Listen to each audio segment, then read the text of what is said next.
আল্লাহ তাআলার কাছে আমরা শুকরিয়া আদায় করি। এটি একটি সংখ্যাগরিষ্ঠ মুসলমানের দেশ।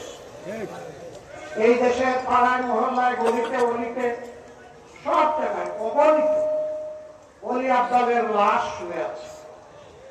আবার জীবন্ত অনেক ওলি আল্লাহ তাআলা এখন আমাদের মধ্যে রেখে দিয়েছেন।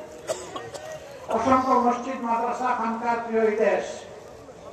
এই দেশে মানুষের ঘুম ভাঙে ফজরের আযান শুনে, আবার এশার সালাত আদায় করে মানুষ ঘুমোতে যায়। এমন একটা দেশে জুমাবার যখন আসে মসজিদগুলোতে মুসল্লি ধারণের কোনো জায়গা থাকে না, উপচে পড়ে।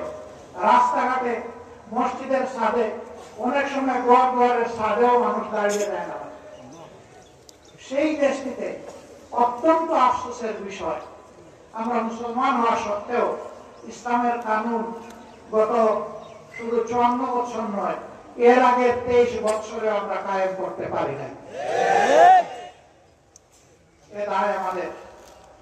আল্লাহ তাআলা নিয়ামত আমাদেরকে দিয়ে ঘোষণা দিয়েছেন যে আয়াতের খণ্ডাংশ আমি আপনাদের সামনে তেলাওয়াত করেছি।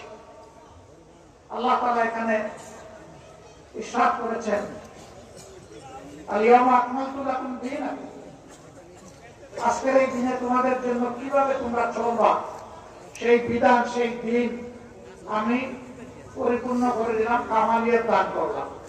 ওয়া আতমামতু আলাইকুম নিয়ামতি, আর তোমাদের জন্য সমস্ত নিয়ামত এখানেই রেখে দিলাম। এই কোরআনের মধ্যে, এই দিনের মধ্যেই নিয়ামত, এর বাইরে তোমাদের জন্য কোনো নিয়ামত নাই। এর বাইরে যা আছে সব নিয়ামত।